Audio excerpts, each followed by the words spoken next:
All right, what's up everybody? This is Betty Garza with EXP Realty, realtor right here in South Florida. And today we're gonna be talking about avoid moving to Florida if you can't handle these 6 negatives. We're getting at it right here.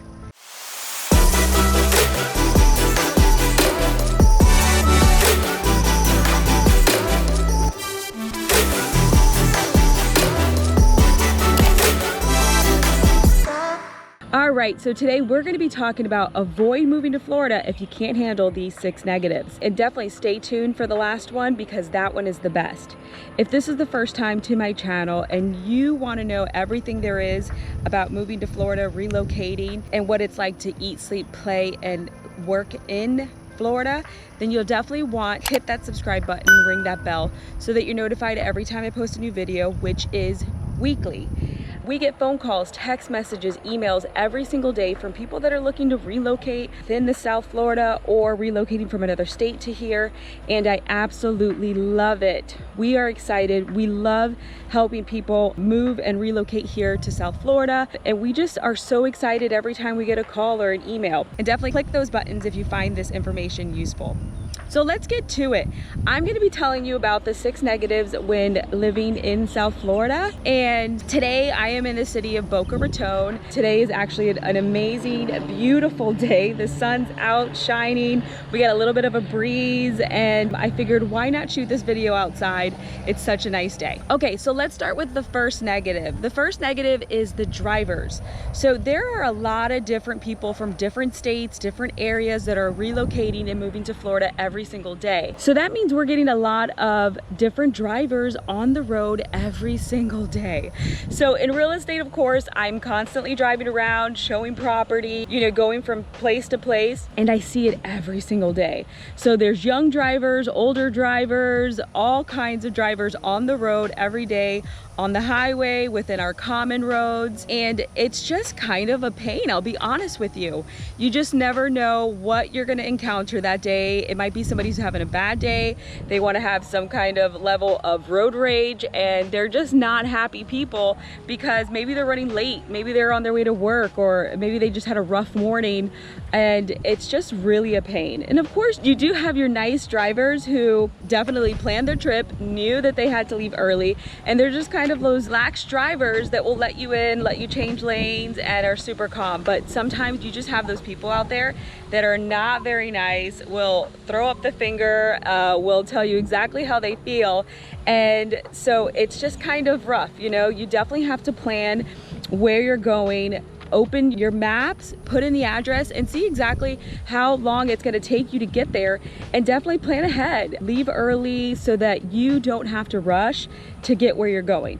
But that doesn't always happen. Definitely for me, sometimes I'm running late and I'm in and out of lanes. Some of my videos I'm actually driving. Definitely the driving situation here sometimes can be really a pain in the butt. I'll just keep it real with you. Okay, negative number 2 is affordability. So we all know that the real estate market has gone crazy the last couple of years. This video I'm recording in October 2022. We're seeing a little bit of a calming in it, but the prices are still up. And not only are the prices still up, we're also seeing the interest rates that have gone up into the high 6s, 7% range. So honestly, that has knocked a couple of the buyers out of the market as far as purchasing, which is why I think we are seeing a slowdown in the market. Now, honestly, as a buyer, if you're looking to relocate here, it's kind of a good time to buy because now we're not seeing those 24 offers on properties anymore. You're not competing with a whole lot of people. There are some markets, local markets here, where there are still multiple offer situations, except that it's a little more calm now. And we're also seeing that sellers or builders are helping with closing costs. You weren't seeing that the last 2 years. We're seeing prices kind of drop if it was priced a little too high. Sometimes you have sellers that are still, intending and trying to get that way overpriced market value. And it's just not the situation anymore. So we're seeing prices kind of get to that normal range or if they were trying to get a little bit more or way over market value, we're seeing them kind of, you know, hit that, get a little reality check, and they're making those prices come down. In all reality, I mean, the way the market was 3 years ago, we were seeing these kinds of things. But the last 2 years, of course, has driven up the market here, and prices are still a little higher. You know, I have clients that are relocating here from different areas, and areas where the prices are a little higher, and they came to Florida thinking that it was going to be a little bit more affordable. And it turns out that maybe they had to adjust their budget a little bit, you know, whether they were looking in a certain price range in a certain area. They kind of go back to their lender, they have a conversation, they either up the price just to kind of still get what they want. And of course, you know, these clients that specifically that I'm talking about were able to do that. They went up, you know, a couple $100,000 in their price range and still got what they wanted in the area they wanted. Other clients that necessarily can't do that will either kind of open the, you know, broaden their area search so that maybe there's different cities within that same area that are a little bit more affordable, or they just go up a little bit more in price and kind of look at their budget a little bit as far as the monthly payment, things like that. And if you were pre-approved months ago, you'll definitely want to talk to your lender again and make sure that they are up to date with the current interest rates and stuff like that, so that you're a little more aware and more up to date as far as your budget and what you can afford.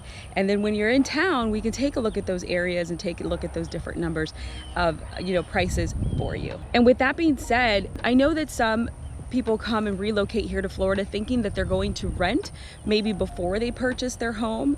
So rental prices have gone up as well, and you never know what that specific landlord or owner is going to ask for. Sometimes they want first, last, and security right up front. So that's, you know, a big lump of cash that you will need up front before moving in. And with the rental prices up, sometimes that's a lot of money. If you're looking at something of rental for $3,000 a month, that's $9,000 up front that you will need for those rentals. So I have a certain conversation with my clients. If you were thinking to rent before buying, let's take a look at those numbers, because in all reality, that's almost, you know, part of your down payment. And then maybe we could get the seller to help with closing costs, and a purchase is something that will possibly work better for you. Okay, so negative number 3 is we have a lot of dog lovers within our city. Okay, so if you're not one that loves those furry little animals, we do have a lot of communities and areas where you do have a lot of people that have those dogs. So maybe you're not one that is dog lover, that might not be you know, something for you. But also within our city and communities, there's certain areas where they are specified for those man's best friends, and there's beaches that are specified for them. So the public beaches or private beaches don't always necessarily have dogs on them, because they have certain ones that are specified for them, and they kind of prohibit them from going to those certain beaches or parks, or, you know, a lot of your recreational activities that you have, they don't allow, you know, unless a service animal, of course, but they don't allow humans to bring their furry friends along during that time. So that's a huge help that they specified for them, which is a huge help, because, you know, when you're walking around and you're on your way down to the park or the beach, you definitely don't want to step in any landmines. So that's definitely, it could be a negative. And if you are a furry animal lover, then it's definitely a positive. Just know that we have those specific areas for them, and there are communities that allow maybe a specific amount of dogs allowed, pets at certain weights. A lot of communities really banned aggressive breeds, so we'll have to look into that when looking for property. But if you are an animal lover, just know that there are specified areas for them. Negative number 4 is allergies, guys. Allergies is a big deal here. Here in Florida, we have a lot of different trees, we have different grass. So the months between December to maybe April, March, we have high allergy season. So that is kind of hard for some, but not all. I really don't suffer from allergies. There are times where, you know, I guess as I'm getting older, you know, people used to always tell me things change when you get into like your 30s, and I'm not at 40 yet, but when you get into your 40s, your body just changes. And Honestly, I never really suffered, but as I get a little older, I do find that certain times of the year, maybe, you know, being outside, taking those walks are a little different. I get a little, you know, kind of stuffy and things like that. But when looking in South Florida, you definitely want to come into town and spend some time here, especially in those months, to kind of get a feel that is that going to be a really big problem for you. There are a lot of over-the-counter things that can help with that and that you'll want to have them on hand, but you definitely want to look into, you know, is it too much? Do those specific over-the-counter things work for you? And if you're in an area where you already kind of adjusted to those different allergies and you know exactly what to do, then perfect. But I would still definitely recommend spending some time here and getting to know that season during that time, because really the peak season is kind of in that April, you know, March and April time. So definitely, you know, come into town, spend some time here during those months and get a feel of, is it something for you? You know, will it be a big bother, or is it something that you can handle? We have pine trees, we have different types of grass, and, you know, when it's kind of more breezy and hot, it kind of, you know, kicks those things up into the air and it really could bother you. We also, here in Florida, we kind of suffer from the red tide, which usually it's supposed to be on both coasts, the east and the west, but we see it a little bit more on the west coast. The red tide is really that form of algae that kind of happens. It could be harmful, or it is harmful. So usually you're not allowed in the water. They'll kind of put flags up and signs to let you know there is red tide going on, but it is an algae that's out there and it does happen. So just kind of, you know, getting to know the area, getting to know what's good for you, what's not good for you, and if you can handle that. But if allergies is a big issue for you, I know there's people that suffer from like asthma and severe allergies, you definitely want to come into town, visit, and just get a feel for it, because if it's something that is going to be, you know, harmful or really inhibit, you know, you being outside and being able to enjoy beautiful days like this, you know, you want to get a feel for that before coming and moving into South Florida. All right, guys, we're getting there. So remember, if you're finding this information useful, the way that these videos get out to other people is by you hitting that like button, subscribing, and, you know, maybe comment below if it's you know, something you're finding useful, so that this can get out to other people that are looking for the same information. All right, so negative number 5 is the construction.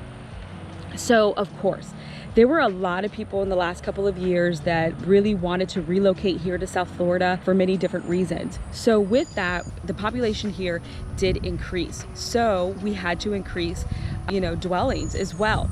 There are apartment buildings being built, there are homes being built, but not only homes and apartments, living situations, there was also a need for commercial and those different types of properties that were needed as well, right? They had to increase grocery stores, postal needs, different things that you need on a daily basis when living here in South Florida that also needed to be built. On top of communities, on top of you know, apartments and homes and things like that, also commercial buildings and dwellings were needed too.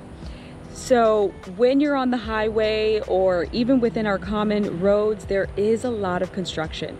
Within the bigger cities like West Palm Beach, there's construction going on down there. So that can really be inhibiting if you're in the city just kind of visiting, whether it's shopping or maybe you're going out to eat, whatever the case might be. It's a pain. You know, I was down there, I was looking at some office space and parking, it was such a pain. I was like, there's no way I'm going to look for an office space here right now during this construction, because every day I would probably have to leave my house at least 20-30 minutes before I need to be at an appointment or on a phone call or anything like that, because the construction really delays that and it really limits the amount of space there is for people to park. So construction is a big deal here. You know, if you're on the highway and you're going south or north, wherever it is your destination is, having those constructions, especially during the day, 9 to 5, when you have to get to and from work, can really be a pain. There's lane closures, certain things like that going on that will really delay your trip to work, to and from work, for sure. So definitely construction's a big deal here. Of course, there is light at the end of that tunnel, because once they're done, they're done. And if they're, you know, doing something like widening the road, it will definitely make your transition here and your time to and from work easier. Okay, so negative number 6, this is a big deal, especially if you're not used to them, is hurricanes, okay? Of course, we're in Florida, hurricanes is a big deal. We have recently suffered an impact from Hurricane Ian. That was, something that happened less than a month ago, and a lot of people suffered from that hurricane. There was a lot of damage on the west coast of Florida, and things like that happen. We've had some major hurricanes in the past. The thing with hurricanes though you don't really know until it hits landfall how severe it can be. We do have a lot of local weather and news companies nearby that do really give us a heads up as soon as anything is forming out in the ocean. We, if you're one that watches the news daily or listens to the radio, you'll know that something out there is going on. And at that point, there's things that you can do to prepare for that storm. And it's things like purchasing a generator, okay? Having a generator on hand is definitely something that you can do. There's companies out there that have built-in generators that can power your entire house. There's portable generators that you kind of put gas, you maintain them just like you would your car motor, and you could have those at home too. Those are definitely cheaper in price, of course. And just know the safety things around having a generator in your home during a storm. So that's the good news, is that you can prepare as much as possible. You do get warnings, but being and sitting through a hurricane can really be traumatic, okay? I am a Florida native. I have been here my entire life, and I've definitely been through some storms. So, when a storm comes, you just don't know how much damage it's going to cause, but definitely preparing for a hurricane, having those, having food, having the generator, getting things in place to prepare as much as possible, because, you will lose power in most cases, which is why people get the generator so that they could power it up right after. There are properties that have, gas stoves, so you can continue to cook because the gas will continue. As long as you don't have an electric stove, you can continue doing those things. But as far as your AC and things like that, unless you have one of those generators that powers your entire home, a regular generator probably won't be enough to power your AC. So having fans, batteries, things like that, there's lists that you can find online on how to prepare for those and what kind of things to purchase. But definitely prepare for those hurricanes. But that can be a big deal, and definitely a deal breaker for some that maybe are afraid of hurricanes or just not used to it. But just know there are ways to prepare for it. There are things that you can purchase, and you'll definitely want to kind of put that into your budget when purchasing a home here in South Florida, because hurricanes is something that happens. It starts, hurricane season starts in June, and it goes through November. But the peak of the season, what we've been seeing in the last few years, is really closer to that September, or really October, November time is where we get those hurricanes. Hence why we are in October, and the Hurricane Ian hit, about a month ago on the West Coast. So they do give you predictions on the news as far as what, way it'll go, what area it'll hit, but it's really, like a day or two right before is kind of the most accurate information you'll get. So you want to hit the stores if you don't have anything on hand, if you're not one that prepares way ahead, yearly or annually. You'll want to hit the stores at least a week before to kind of get those, get the food, get the batteries, get the fans, get, generators. All that stuff kind of leaves the shelves empty if you wait, too close to the time that it makes landfall. So that's negative number 1, but there is a way to prepare for it. Definitely hit that like button if you found this information useful, and I will see you guys next time. Bye.